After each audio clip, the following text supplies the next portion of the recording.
once again we have voices asking the media what should be done. But my intention this evening is to look at the responses of these two Christian leaders and intellectuals to the global economic and financial crisis. Benedict XVI's encyclical, Caritas in Veritate, and a number of keynote addresses, lectures and articles by Archbishop Williams will be my sources, as it were. And by noting some common themes, I hope to show that there is a significant ecumenical consensus here, as it were, despite slight differences of emphasis. A convergence of thinking which enables us to see something approaching a consistent Christian response to the situation.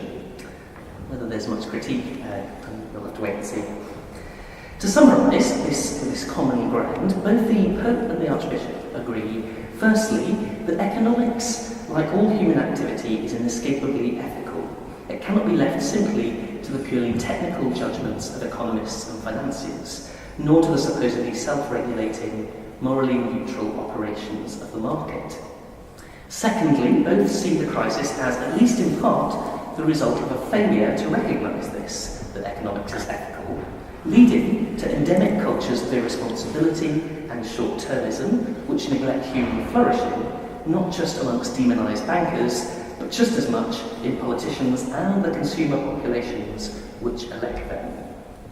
Both the Archbishop and the Pope see the crisis as also due, thirdly, to the emergence of a new economic situation through the rapid processes of globalisation, which requires the development, they believe, of new ethical strategies and systems. And both figures formulate the ethical demand for the global economy in terms of, fourthly, care for the weakest, economic democracy or mutualism, and care for the environment which sustains us. Finally, fifthly, both see these ethical demands as bound up with larger questions beyond the purely natural, beyond the purely material and economic, about what it is to be human. So I'm going to take you through those 5 points in turn. Firstly, economics is ethical. It may seem an uncontroversial claim to Christians to say that economics is ethical, and indeed this is one of the central foundations of traditions of Christian social teaching on business life, as well as in the modern traditions of Anglican social thought, beginning with F.D. Morris in the 19th century, and Roman Catholic social teaching, starting with Pope Leo XIII in the late 19th century. However, if it seems obvious to us that economics is ethical, we should not forget that much of the neoliberal Washington consensus, which has dominated global economic thinking for the last 30 years or so, has, in one way or another, sought to exclude ethical considerations as illegitimate intrusions into the sphere of pure economics. In contrast to this, we find Benedict XVI saying in Caritas in Veritate that the economic sphere is neither ethically neutral nor inherently inhuman and opposed to society. Every economic decision, he says, has a moral consequence. And this sentiment's echoed by Rowan Williams in his speech to the TUC, the Trade Union Congress, and in his book Crisis and Recovery, where he reminds us that economy is simply the Greek word for housekeeping. And this enables us to see that the economy is not some separate sphere cut off from the rest of human activity, but rather, as he puts it, economics is primarily about the decisions we make so as to create a habitat that we can actually live in. To think of economic activity independently of human agency, both the Pope and the Archbishop claim, destroys our most basic notions of responsibility, and so actually dismantles the walls of the house, as Rowan puts it. Second topic, the causes of the crisis. Williams insists that the criticism of these economic abstractions is not based upon an unworldly idealism, but rather is more truthful and realistic than the fantasy of infinite growth without any possible cost. It was, he says, the financiers, not the moralists, who were living in a fantasy world in which it is possible to change the destiny of millions of people by financial transactions happening in mid-air. Thus, he argues, it is too simple to see the cause of the economic crisis as just being about greed. It's not that simple a moral story.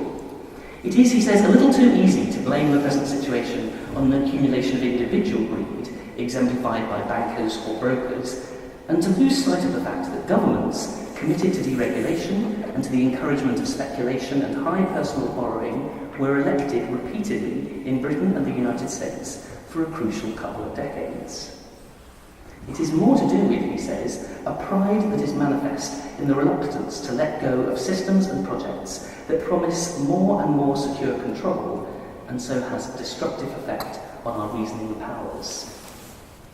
Williams notes the broader cultural shifts which made it difficult to take time over anything or to look beyond immediate gratification. Against the cliche, why should I worry about posterity? What's prosperity ever done for me?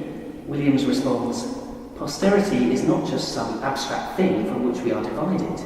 We here and now are the makers of a new generation, a new climate. The desperately short-termist and impatient perspective of traders, business leaders, shareholders, politicians and electorates has undermined the cultures of trust upon which he claims all economic relations depend, and led to approaches to risk which have significantly undermined the stability and security of the lives of ordinary people. The Pope, similarly, in his encyclical, speaks of the damaging effects on the real economy of badly managed and largely speculative financial dealing, and of the human consequences of current tendencies to a short-term economy. This short-termism and irresponsibility was encouraged, he says, by the tendency we've already noted to abstract economic questions from their social context, and to see profit as an absolute end in itself. Profit, according to the Pope, echoing his predecessors when they've written on these topics, cannot be an absolute end in itself, but must serve the common good, without which, he says, it risks destroying wealth and creating poverty. So if the market must not be allowed to become, as he calls it, the place where the strong subdue the weak, then, he says, the economy needs ethics in order to function correctly. And the Archbishop echoes this concern for re-embedding the economy in the social. Basic to everything we might want to say about the financial crisis from the religious point of view is the question, what for? What is growth for? For what and for whom is wealth important? So my next topic is globalisation. Beyond these ethical and cultural causes of the economic crisis, both the Pope and the Archbishop give considerable attention to the consequences of the rapid technological development of globalisation in the last few decades. In Caritas in Veritate, Pope Benedict claims that many of the problems of the recent crises have arisen out of the deregulation and rapid international movements of both capital and labour. He recognises that globalisation in itself is neither good nor bad. It will be, he says, what people make of it, while also recognising that inequalities are on the increase. The task, therefore, as the encyclical sees it, is the moral ordering of the ever-increasing international flows of trade, capital and labour to promote what he calls a person-based and community-oriented cultural process of worldwide integration that is open to transcendence. And here, traditional policies of Catholic social teaching are reiterated: the desire for stable employment for all and just wages, the encouragement of unionisation to protect the dignity of workers, the insistence upon food and access to water as universal rights of all human beings without distinction or discrimination. And while some people have seen globalisation as marking the end of the role of the nation-state, the Pope argues instead that in terms of the resolution of the current crisis, the state's role seems destined to grow, and that greater international cooperation is needed. And here the Pope is reviving one of the more radical proposals of his predecessor John XXIII, it must be said to the horror of American Catholic neoconservatives, when he talks about the urgent need for a true world political authority, beyond merely the reform of the United Nations and international financial organisations, so that, he says, the concept of the family of nations can acquire real teeth. These themes are echoed in a slightly different tone by the Archbishop, who, as early as 2002, noted in the Dimbleby lecture the thesis of Philip Bobbitt concerning the way in which capital is now able to move where it pleases in the world, ignoring frontier controls. No national economy, said Rome, can protect itself completely, and so no nation-state government can guarantee employment levels in the old way. Government has to negotiate favourable deals with fickle and mobile investors who can always afford to look for new and more profitable locations and outlets at will, leading to what he describes as unstable employment patterns and more unmanageable welfare levels. Later on, in 2009, Williams follows the Skidelsky brothers in arguing that we need to take steps to reduce the attractions of relocating and offshoring in the first place, so that countries can focus afresh on their own processes of production, so as to keep both internal and external investment alive. We need, he says, long-term consideration of the levels of material and service production that will produce an anchor of stability against the possible storms of speculative financial practice. This might involve, he suggests, learning how to use government antitrust legislation to break up the virtually monopolistic powers of large multinationals. And at the same time as these efforts to relocalise the economy to provide greater stability, he sees the need for international cooperation to regulate the international flows of capital. Williams is in fact sympathetic to the idea of a Tobin tax on currency exchanges. And he says we need some international conventions about wages and working conditions and cooperation between states to try and prevent the indefinite growth of what we might call, on the analogy of tax havens, cheap labour havens. For all this to be more than just a pipe dream, the existing international instruments, the IMF and World Bank, the World Trade Organization, the G8 and G20 countries, will need to be reconceived, he says, as both monitors of the global flow of capital and agencies to stimulate local enterprise and provide some safety nets as long as the global playing field is so far from being level. Well, you may well think that these certainly sound like ambitious proposals, but it is striking that both the Pope and the Archbishop maintain the traditional internationalist perspective of Christian social teaching, which refuses to ignore the poverty and suffering of other people simply because they live in different countries. It is in this context that the Pope raises again one of his most challenging calls to the wealthy nations of the world. The processes of globalization, he says, suitably understood and directed, open up the unprecedented possibility of large-scale redistribution of wealth on a world scale. Both the Archbishop and the Pope also caution against the danger of the rise of protectionism, where rich countries insulate themselves against the insecurities of the international markets, while simultaneously excluding the possibility of developing nations trading themselves out of poverty, so they're not unaware of the complexity of protectionist policies. And the detail of how this might be compatible with the earlier mentioned concerns to relocalise and socialise the economy and to protect people against outsourcing and offshoring are not made clear by either the Pope or the Archbishop. But presumably this is why such decisions need, they feel, to be taken by institutions that can genuinely claim to represent all nations rather than just the powerful ones. So the next section is Care for the Weak, Mutualism and the Environment. When it comes to the particular content of the ethics which should shape the renewal of the global economy, we can see three common threads between the Archbishop and the Pope: the protection of the weak, mutualism, which I'll explain a bit more in a moment, and care for the environment.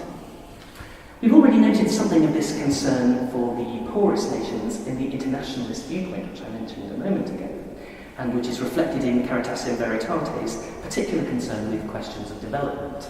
So the occasion for bringing it out was the anniversary of an encyclical that Paul VI produced in the early 70s on development, when development was a sort of new issue. Rowan Williams' rejection of protectionism is similarly because such a position, he says, implicitly accepts that wealth maintained at the cost of the neighbour's disadvantage, or worse, is a tolerable situation, which is a denial of the very belief that what is good for humanity is ultimately coherent or convergent. And the Archbishop repeated this concern for the weakest in his speech to the World Economic Forum at Davos in 2010. If we think about the imperative to create and sustain national wealth, he said, at the heart of that ought to be the imperative to sustain care for the vulnerable, to sustain the security that means nobody need live in perpetual fear of failure, of falling through the nets. The preferential option for the poor is also reflected in Caritas in Veritate through such classic themes of Catholic social thought as subsidiarity, the idea that decision-making should be taken at the lowest possible level, and solidarity. So subsidiarity requires that, contrary to more traditional models of aid, developing nations should share in the decision-making responsibility rather than simply being made passive recipients in the question of their own development. And this question of subsidiarity and solidarity brings us to one of the more novel and radical elements of the responses of the Pope and the Archbishop, which I've grouped under the heading mutualism or economic democracy. And by this I'm referring broadly to their sympathy for new social democratic and ethical models and forms of business. These new models, according to the Pope, often seem most at home in civil society, but they're not confined to it. They may include so-called fair trade and ethical finance initiatives, and they are often, he says, based upon mutualist principles. They can encourage forms of greater economic democracy, such as cooperativist stakeholder ownerships, rather than purely shareholder ownership. And here he says the traditional distinction of profit and non-profit organisations seems to be becoming a lot more blurry. In an important passage in the encyclical, he notes the emergence in recent decades of this intermediate area, which is not just a third sector, but is having an impact upon the two traditional models of public and private enterprise. So something, as it were, between purely individualistic shareholder profit-based organisations and letting the state do everything. He says this new area is made up of traditional companies which nevertheless subscribe to social aid agreements in support of underdeveloped countries, charitable foundations associated with individual companies, groups of companies oriented towards social welfare, and the diversified world of the so-called civil economy and the economy of communion. The Pope endorses these hybrid forms of commercial behaviour, as he calls them, with their renewal of responsibility and ethics, fraternal solidarity and reciprocal gratuity in commerce and industry as civilising the economy. And the Archbishop echoes these mutualist themes in his Cardiff lecture in 2009, where he offers a history of risk-taking and capitalism and argues that we need to return to earlier models where risk-sharing between investors and venturers was more common, so before the 19th century shifts in legislation. On the third topic of ecological concerns, particularly in relation to energy consumption and the damaging effects of this upon our planet, the Pope moves beyond simple platitudes about the need to care for God's creation. Practically, he insists, once again to the horror of American Catholic neoconservatives, that the technologically advanced societies can and must lower their domestic energy consumption, and that we also need a worldwide redistribution of energy resources so that countries lacking those resources can have access to them.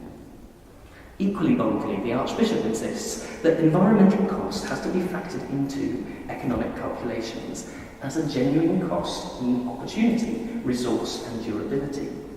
And he echoes Tim Jackson's call for a new ecology of investment, in which the criterion of short-term returns is not seen as the sole deciding factor, and we learn how to invest in infrastructure and public goods and new low-carbon technologies. Williams draws considerably here on the literature of the sustainability debate, and while he does not explicitly endorse the zero-growth vision of the future, he does go so far as to say growth as an infinitely projected process of better and cheaper access to fossil fuel-related goods, including transport, would not be a particularly impressive ethical horizon. He also adds, a goal of growth simply as an indefinite expansion of purchasing power is either vacuous or malign. In the same context, he expresses sympathy for the contraction and convergence proposals, although here he goes no further than the Pope. My final section is bringing us round to perhaps more explicitly theological themes, which may seem to have been rather hidden until now. So far you could be forgiven then for thinking that these proposals are purely political and ethical and have nothing particularly to do with the theology of the Christian faith as such. But this would be, I think, to seriously misrepresent both the Pope and the Archbishop. Both of them present their analyses and proposals as grounded in a particular theological view of human nature, and both suggest that solutions to the present crisis cannot be separated from these larger questions. The Archbishop repeatedly raises these more ultimate questions through asking about the transmission of culture.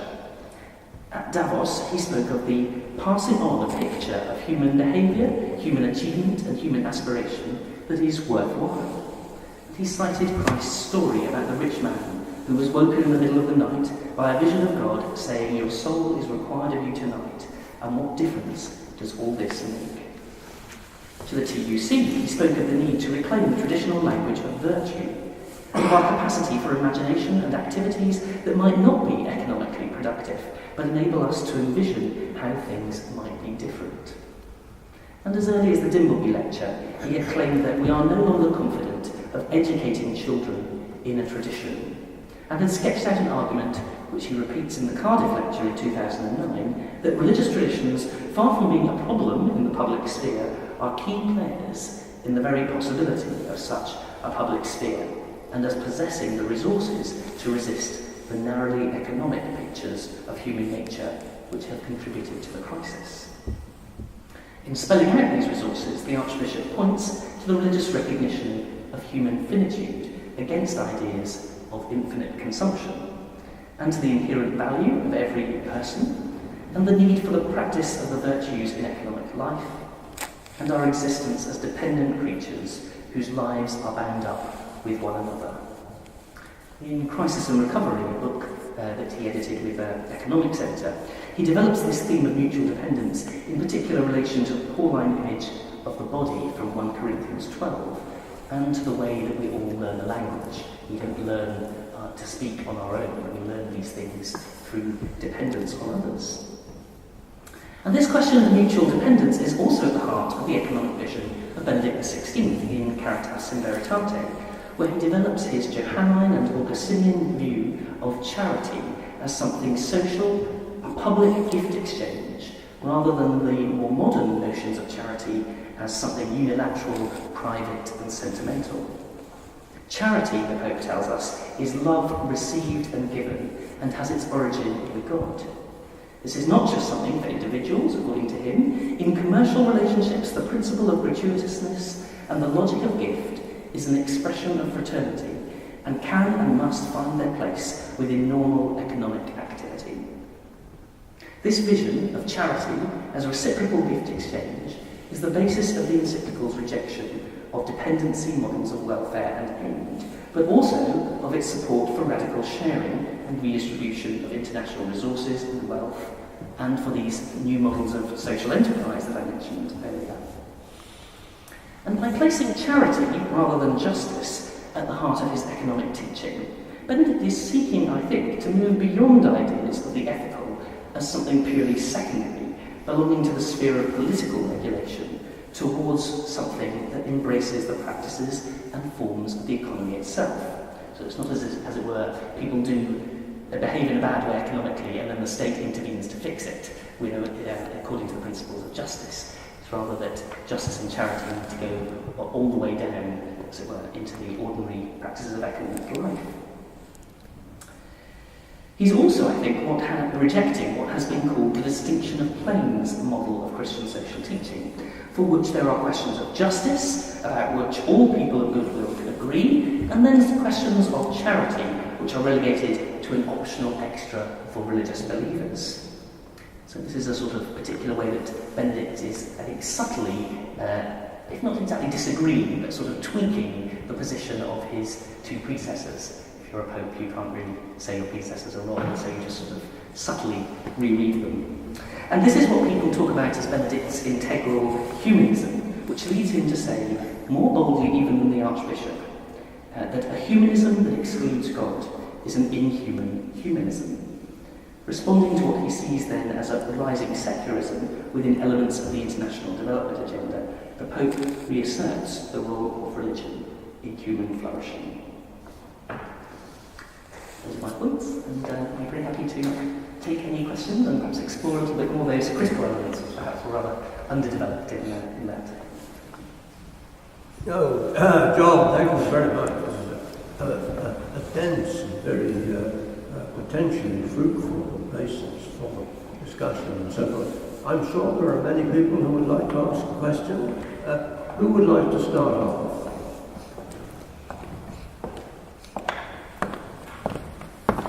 Paul's going to take the microphone around so that you can. If there's nobody obviously starting off. Over there. Oh, there's a couple of hands here and one there and one there. I'll speak from here. I don't think economy has anything to do with religion at all. Sorry, you said you don't think they have anything to do with each other. That's what I've got to say. I guess they would disagree with you. Sorry, the question was, it was more a comment than a question, that the lady said that she thought that religion and economy have nothing to do with each other. And I think perhaps just to make a sort of slight comment on that,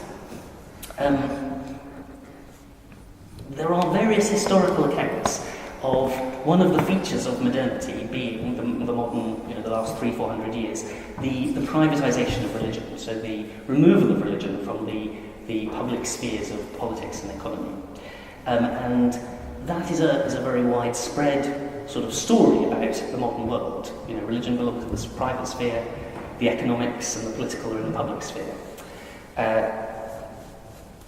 Whether that's a true historical story or even possible is something that I think the Pope and the Archbishop, and if I lay a card on the table, probably I would also have some reservations about.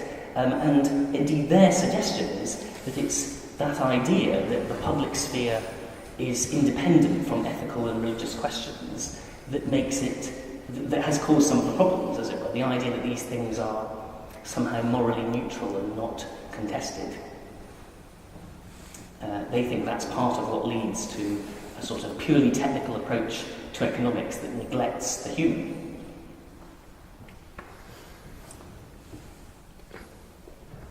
I don't know if anyone else would like to follow that up or... John, you talked about the widening of the gap between the rich and the poor, and I believe this is true. Going back to Wilson, when he was Prime Minister, the gap has widened and it's keeping on widening all the time, and it hasn't stopped. What do you think the social effect of this is? That people who earn normal 20 or 30,000, the people who earn 50,000, the people who earn 100,000, and some people earn $1 million a year. So there's 100 times more. Socially, can they speak to each other? Do these groups, can they meet in the same pubs and clubs? I don't think people can hear at the back, so I shall just sort of summarise that. Was the increasing inequalities of wealth, does that mean that there are sort of social consequences, that people can't even, as it were, communicate to each other? And I think that's exactly a sort of classic way that Rowan would phrase the question. I mean, he's often interested in the model of a language for ethics. And I think one of the sort of things he would raise would be exactly the fact that the very whole cultural views with which people inhabit no longer are sometimes even communicable, and that has political as well as ethical and social consequences that are pretty disastrous. So yeah, I think part of what both the Pope and the Archbishop would say is that this is exactly about the continuing reconceiving of a common language in which people can come together and speak about what it means to be human and how things are either supporting that vision of flourishing or damaging to it. Do they say anything about the consequences of this? Is that people are now further and further apart from each other? That's exactly the sort of thing, that they do say. Yeah, I think both would agree to some extent with that account of growing inequalities. Of course, it's always difficult to measure those things because nothing's static, as it were. So if the overall country if the standard of living is generally going up, then diversification of standards of living within that is a growing equality, but it's not necessarily the same as what it was before. But neither of them go into great detail about that. There are some hands over there, I think.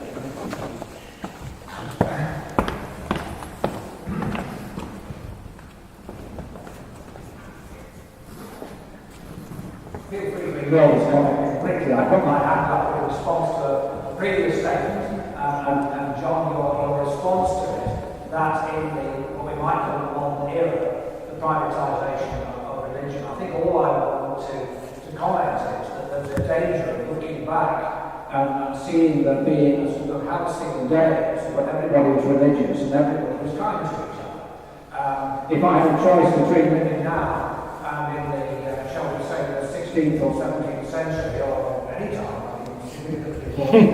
I know what choice I would make. Yeah, dental care is much better now than in the latest, isn't it? Yeah, well, like we burn to the stake. Well, this is true. This is true. Yes, so I think I'm sure both would say that, although perhaps in slightly different ways, that the modern period is not an unremittedly negative development. Thank you for a really interesting talk. I was just wondering, in all your readings of both the Archbishop and the Pope's views on the economy,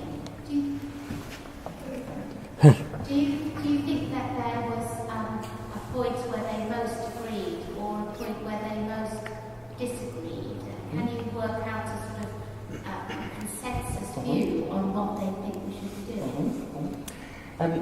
I think the most obvious difference between them is the genre, as it were. So papal comments are generally made, if not actually technically ex cathedra from the throne, they're almost always in that sort of tone. It's an encyclical sent out, and even if it's addressed to everybody, it's first of all addressed to the bishops and people of the Roman Catholic Church, and it's addressed by somebody who believes he has the authority to teach them and tell them what to do. Whereas when Rowan is speaking to the Trade Union Congress, or to the Davos World Economic Forum, or the Dimbleby Lecture, he knows that he's going to be faced with a lot of people who don't think he has any authority to tell them what they should be doing. So it is interesting how, particularly, for example, that last section about the theological groundings of ethics, the Pope simply just asserts these things. Rowan has to rather more subtly draw out these questions. I was going to say, Rowan's focus tends to be more, but perhaps that's again determined by the genre, more national. He's often speaking to as the Archbishop of an established church. So there is still something of that Anglican addressing the government, addressing the Trade Union Congress. Whereas one of the things that is striking about Caritas in Veritate, it really does have a very internationalist perspective. So that would be perhaps another slight difference. The thing that I think is most interesting, perhaps not so much practically, interests me in terms of the history of traditions of Christian political thought that they have in common, is this stress on mutualism and on gift exchange, which is something that was there in earlier strands of Christian social teaching, particularly in the early 20th century. It was quite common then, but it faded in the latter 20th century. So it's interesting that both Rowan and Benedict, for different reasons, I think partly theologically, it's a very sort of Augustinian vision of what charity is as a gift exchange, rather than as just giving somebody a gift. It's about reciprocity. And I think that's really theologically important for both of them. But also that sort of fits into perhaps a different political situation in which, on the one hand, there are problems with the free market, which is the occasion for their writing, but there's also a sense that that the state isn't the only solution. It's not there's a critique, I guess, with both of them of the, if you like, the Soviet model, to put it very simply. Both of them think that you can't just organise everything from the top, and that's part of what the practical consequences of this stress on mutualism and subsidiarity, that people need to be empowered into sharing in responsibility for their own well-being, as it were.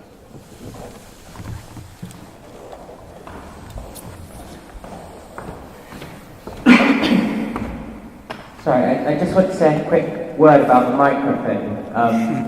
If everyone could please hold it up and close to the mouth, and as far as possible keep the hands and the head still, and listen for the echo. If you can't hear an echo, which is a shame. So you have to pretend to be a pop star, like this.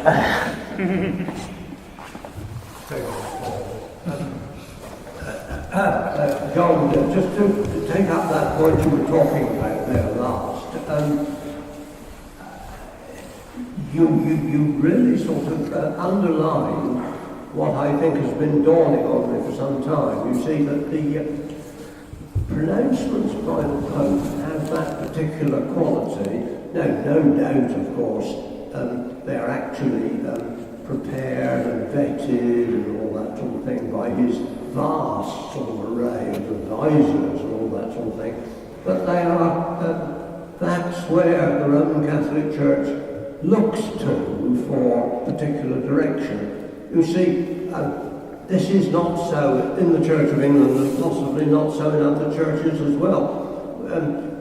A large part, I suspect, to what Rowan Williams has said has its impact on us, not because he's an Archbishop of Canterbury, but because he's in fact a very good scholar. And we have that tradition that people, lay or clerical, speak from their expertise and are respected on the basis of what their standing in that way is.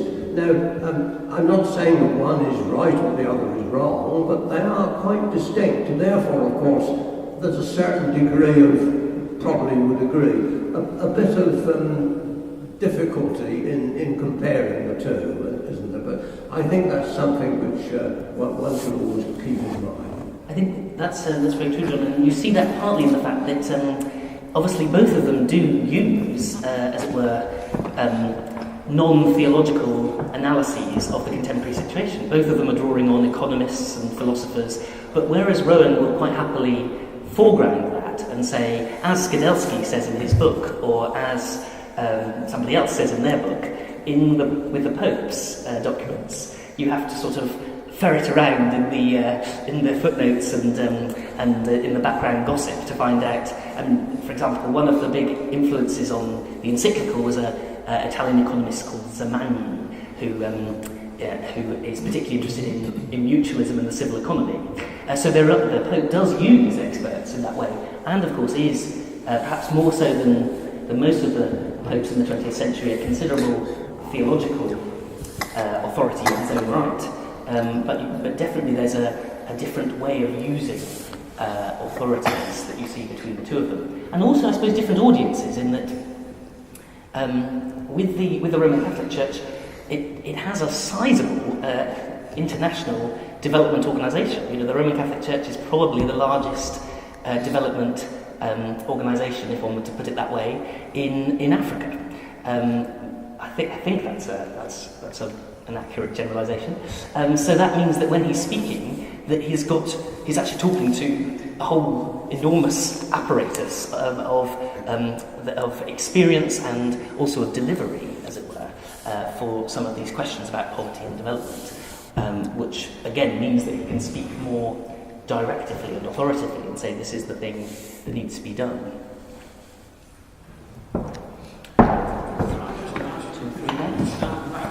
Sorry.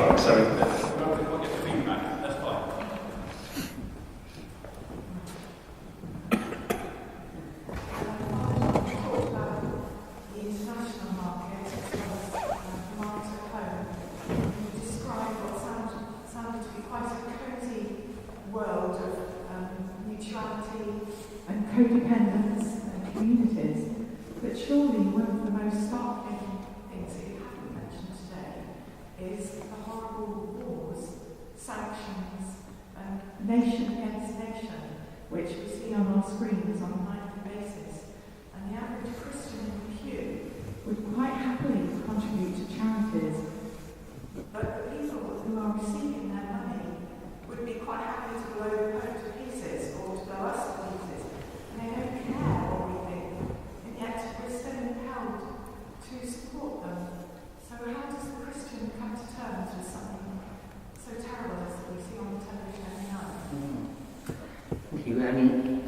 Pope does sort of mention that a little bit in the encyclical. He talks about the fact that that poverty is almost always worsened by war and violence, and some of the most impoverished places in the world are the places with endemic conflicts and violence.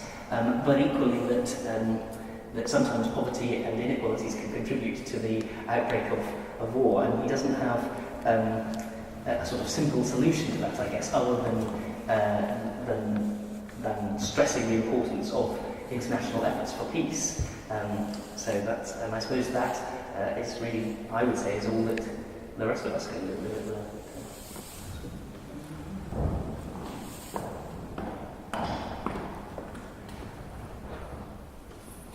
Isn't one of the major differences between the Pope and the Archbishop their attitudes to birth control? After all, in the period you're talking about, the world's population has passed 7 billion. If there is a pressure on the world's resources, that is far more fundamental than issues about monetary value, which after all is much less of a pressure on the world's resources.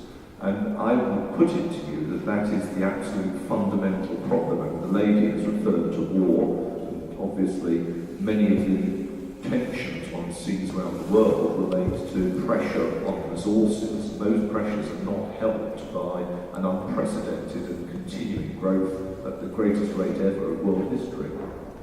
Thank you, Tony.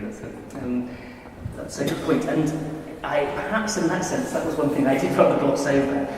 The reception of Caritas in Veritate in the West is quite an interesting thing itself when it came out, in that Pope calls for food for the poor doesn't make a headline. So the two receptions of it were in the liberal European press. It was generally that its views on contraception were picked up on, and so it was seen as a sort of conservative restraint upon the agenda that had been started by Paul VI. Whereas in America, in particularly neoconservative Catholic circles, it was picked up on as a typical German defence of social democracy. So it's interesting, and I think that's both are clearly there.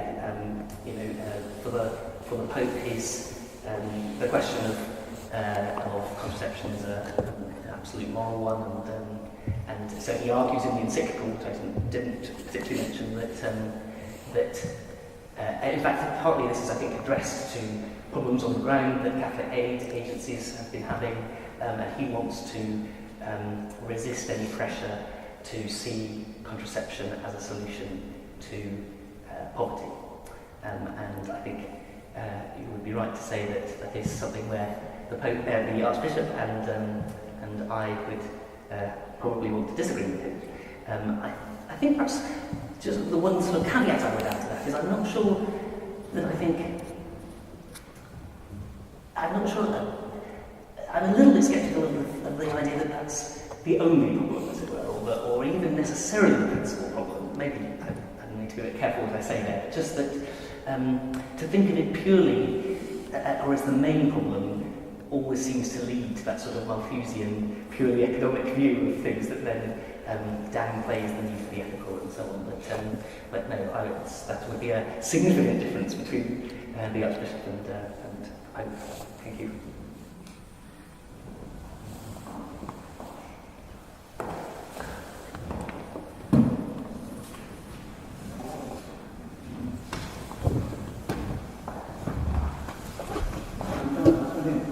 If you thought that the current generation of rich people are less moral or more amoral than previous generations, this church was built by wealthy Christian philanthropists in Victorian times 150 years ago. There doesn't seem to be any of that happening these days except on Channel 4. Is that because the church has either preached a prosperity gospel to make the rich comfortable, or has told them that Jesus hates them and they've been off elsewhere? Do you think this generation of people with power are less moral than in previous generations, or am I just sort of wishful thinking?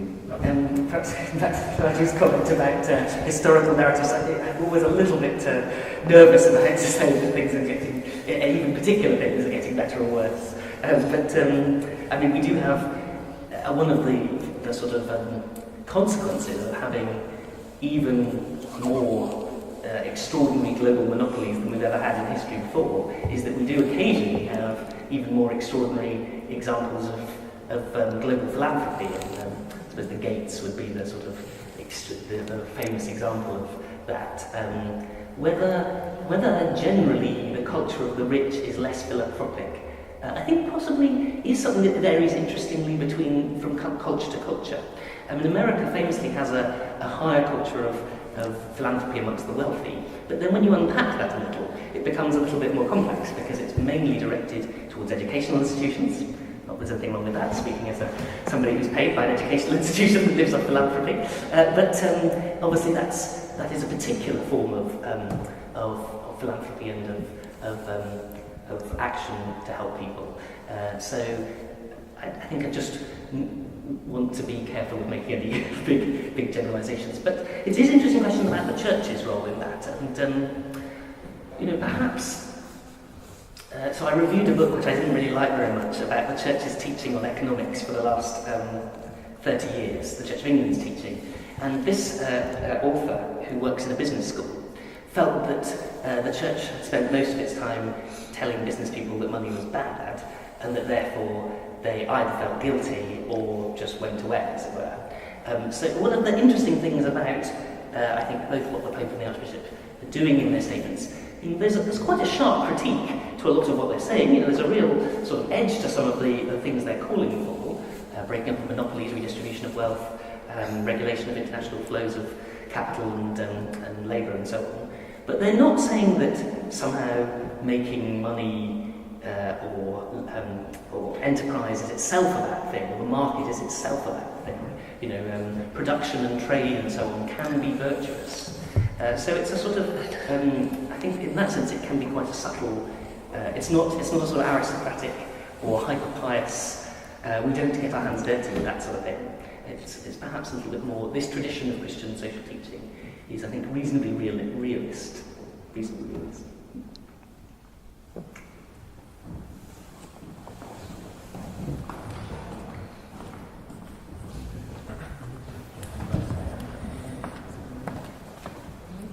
Thank you.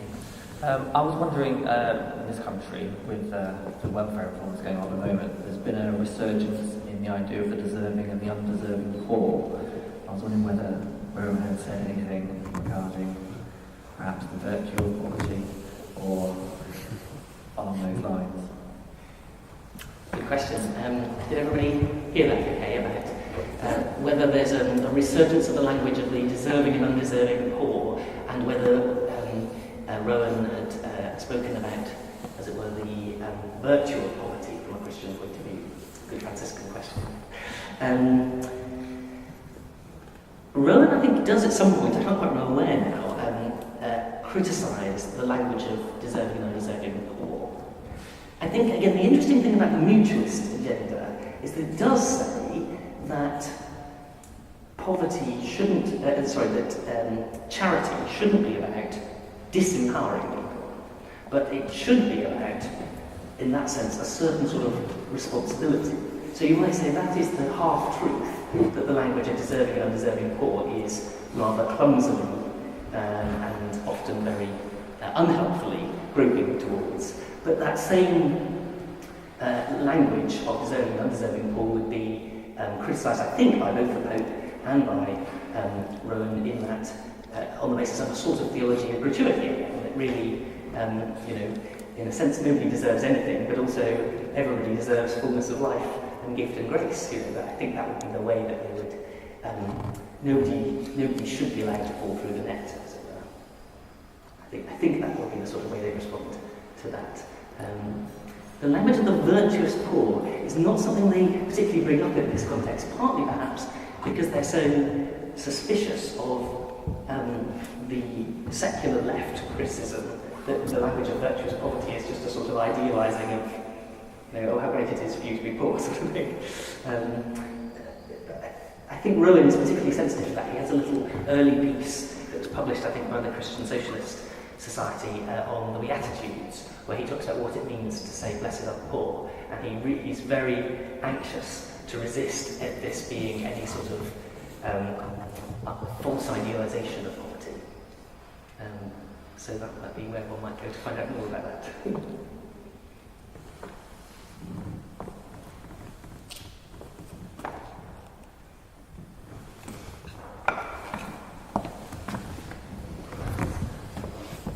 Thank you for that. That was very interesting. One of the things that you've talked about has been a sort of ongoing dialogue between two different spheres. There's the theologians or the world of the church on the one hand, and then on the other hand there's the world of economic theorists or bankers, and it can often seem to a layperson that they are completely separate spheres, and obviously certain people within them see them as separate. And you get economics people, as you were saying, denying that there's any possibility of overlap. But I mean, can you give examples from within professional economic specialists of actual integration of these two spheres, or is it always a case of just dialogue and limited engagement? I just don't know enough about economics to answer that question, but you may. Ooh, that's a tricky one. Well, I think one thing that Rowan says at the beginning when he starts talking about some of these things is that he's not an economist, and he might be afraid to start talking about economics, but then he says it looks at the moment as if a lot of the economists don't seem to have a very clear idea of what's going on, so as it were, the field is open. And I think, obviously, one of the real debates within economics is to what extent it is a purely neutral technical science along the lines of any sort of mathematical science like physics or something, or whether it is a human science, as it were, which involves the reading of culture and society. And you might say there are two strands in particular in economic theory, the Austrian strand that leads into the Chicago school by Milton Friedman and so on, that stresses very much that sense that economics is a purely scientific, morally neutral discipline. And then the other strand, with which I suppose I have more sympathy, is the German historical strand, which goes through people like Weber and in some ways Keynes, I suppose. And you can see from those sort of names that they map to some extent on political ideologies of the right and the left. But that's a bit too generalising. But it just shows that those debates about it's not as if these are two neutral disciplines or sort of self-contained disciplines that have where everyone agrees that are then in dialogue. But actually, there are, just as there are within theology, lots of different views on the theology of charity. So within economics, I think there are more cultural, historical viewpoints which are more open to and sympathetic to the role of religion and ethics in economics, and those which aren't. So this sort of approach that the Pope and the Archbishop have been taking seems to me to draw particularly on that more historical, cultural approach. And in particular also to some strands that come in from anthropology as well. So the language of gift exchange is partly borrowed from a French school of anthropology in the mid-20th century associated with Marcel Mauss and his book The Gift, which says that it looked at Polynesian societies and tried to describe them in terms of exchanges of gifts, and then tried to say how that model maps onto all human relations, and that there's always a sort of irrational surplus to that it's never we sit down and say, I need this, you need that, and therefore we exchange, but actually it's always about a whole set of strange cultural things that make us the people we are, that makes me say, here, have a cup of tea, and you say, whatever, here's a cake or something. And that maps onto economic exchanges so that small-scale anthropological model of an encounter applies even in businesses and right up to national levels.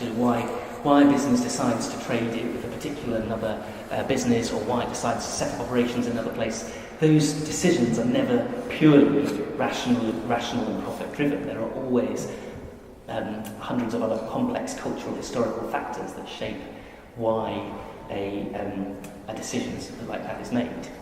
So I think that would be how I would try and blur those edges a bit. And could I follow that up slightly? I mean, I'm sure that in every theology department, say, in a university in the UK, there are people studying the economics of theology. But are there people in economics departments studying theology? So the second half of the question was, are there people in theology departments? There are people in theology departments talking about economics. Are there people in economic departments talking about theology? I'm not sure all theology departments have people talking about economics, but yeah, there are, and there are economic. They tend to be, as I said, tend to be more the economic historians who, because they operate with real particular instances rather than abstract imaginary situations. Once you start to deal with real concrete instances of economic interaction, you're always in the business of cultural history, which is always, I would argue, in some sense, ethical and religious. But that's different from being explicitly engaged and within the church or within theology. Right. Yeah, no, exactly. And I guess there are Christian economists who try and think about these overlaps, and there are Christian businessmen as well. But I think often they feel as ill-equipped theologically to do that sort of thinking as theologians may feel economically out of their depth, or we go out of our depth. But one thing that did strike me, I gave this a similar, an earlier version of this paper in St Mary's of Bow in the City of London last year, and it was striking how it sort of feel like you're going to the lion's den, sort of very ecclesiastical critiques of financial and economic practices in the City of London. But it was striking there that sort of senior bankers and financiers themselves are aware that things have gone wrong and don't have the language to describe what it is, and are open to and curious about possible ways of understanding that. So I think I was pleasantly surprised by how, I mean, maybe they're self-selecting, so the ones that turn up are more open to listening to that sort of thing, but I think there is a sort of openness to those sorts of questions. Similarly, the fact that Davos invites the Archbishop of Canterbury to come and talk to them, I mean, it's a rather extraordinary thing, in a way. Don't worry with the microphone, I think I can probably do it. John, we've heard a lot about the Western Christian approach to economics and politics. What happens with the economic giants of India and China, who are now influencing the changes that are happening in our economy? The ethical points can be very different there. Well, I think one of the interesting questions that perhaps neither of these two authors make, I mean, it's part of the background to that debate that I touched on at the end about this sort of two planes model or this integralist model. Is there, as it were, is this a purely Christian vision for ethics, or is this for economic ethics, or is this something that all people of goodwill can have some sympathy with? Both the Pope and the Archbishop, in different ways, hope that there are points of contact between this sort of agenda and people of other faiths and those of no faith. So I think they're sufficiently confident at one level about a sort of common human vision of the good to hope for at least the possibility of collaboration with different across cultures and religions on this. But equally, both of them are developing quite a strongly Christian vision themselves, while being aware that, you know, it's not that one could presume that Western societies in their economic practices were particularly, committed to these sorts of Christian values necessarily. So I think they're sort of, again, it's back to that different sort of genre. The Pope is very much speaking authoritatively to his flock, and Rowan is sort of launching ideas and seeing whether they take float, as it were. But both of them I think, hope that their proposals might speak to different cultures, and whether, to what extent that extends to China and India, I guess, is a whole different set of questions about the cultures and ethics that have shaped those two countries. But what both of them I think would want to say is that whether that's in looking in their own traditional resources, in terms of their own ethical systems, in Hinduism and Confucianism and so on, or through learning from other cultures, both of them would be resistant to the idea that actually the only direction for India and China economically is the neoliberal one, to bracket out questions of culture and ethics and simply maximise unlimited growth and development at the expense of everything else. I think that's the one thing they would agree on saying to the Chinese and the Indians. Whether the Chinese and the Indians want to hear that message, I suppose, is another question. But back there.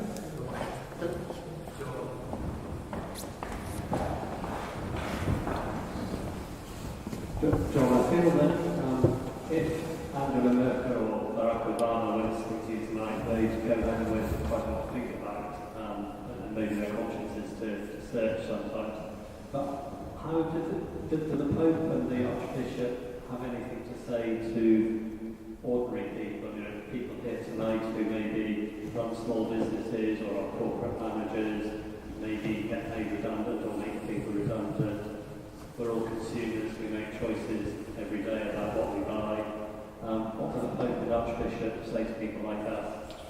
Good question.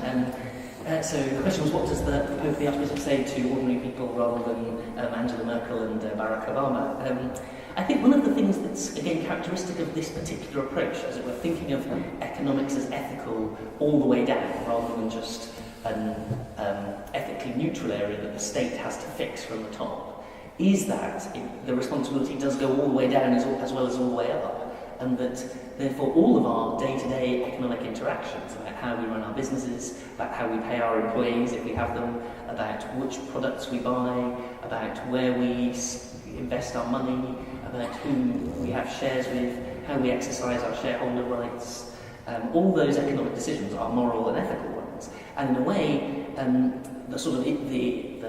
the sort of consequence of the way they describe the situation is that any hope for the future will come as much from the individual change of thousands of people from beneath, as it were, as from fix-it solutions by powerful leaders of government and business. So in that sense, perhaps it's a sort of an empowering message, or at least a warning one in some ways as well. But, and that's a sort of, I suppose, a particular feature of Christian social teaching, this sort of personless stress, as it's sometimes called, that while the structures are important, you can't just fix the structures. Individual responsibility is part of what economic ethics involves.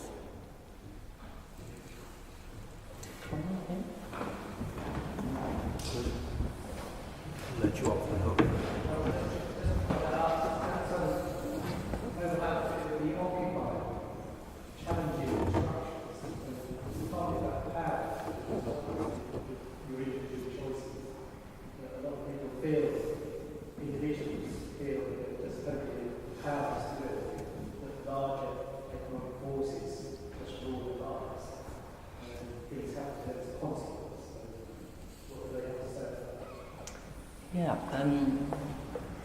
So it's about occupying the people's sense that they have no responsibility for their destinies. I suppose I think one of the strange things that I think hits me more and more, so now I'm sort of slightly moving away from what they're saying, but maybe it relates to that, is that I think that feeling is often, bizarrely, also the experience or feeling of the powerful. They sort of don't feel like they have any power either, really, in a strange way.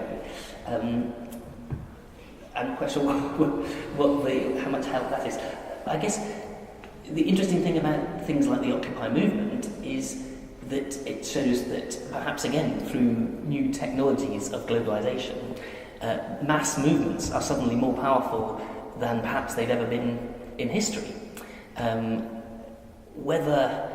obviously certain forms of power, whether that's governments and banks, are pretty frightened by that, and working out how to respond. So, perhaps that's an encouraging thing at one level, that clearly all of us individually do have, in some ways, more power than we think we have. But also, I suppose, about the need for those conversations to take place across those divides, that you can't. The strength of the Occupy movement was its identification of that powerlessness and a sort of critique of the some aspects of the status quo. But perhaps where it began to seem less fruitful and lost a lot of sympathy was in the later stages, when it sometimes seemed not to have so much constructive proposals to offer, as it were, or seemed unwilling to engage with power. That's a mixed story. Obviously, in some cases they had very detailed engagements and proposals, but I think that would be the sort of, and that would follow, I guess, from this sort of the mutualist agenda, if you like, the fact that one of the consequences of the mutualist agenda would be to resist, if you like, a purely class conflict view of the solution. You're not going to solve problems simply by storming the palace and killing them, as it were, I think is what the Pope and the Archbishop want to say. So there is that non-violent and non-conflictual social vision, which has been one of the ways in which Christian social thought has distanced itself from more purely Marxist strands, I think.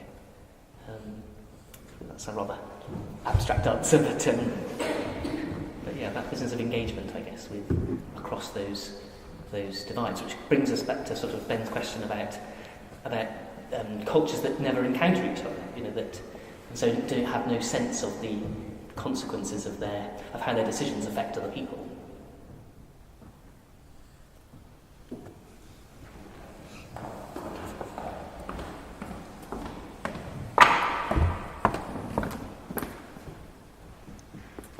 Well, John, I think probably ought to let you off the hook at this particular juncture. I'd like to thank you very much indeed for being here and giving this lecture, which has given us a very full and dense appreciation of the Pope and the Archbishop, and your response to the questions has been wide-ranging and full of interest and so forth, and we've all, I think, been enormously grateful for what you've given. So I think we should all say very, very, very, very warm thank you in the usual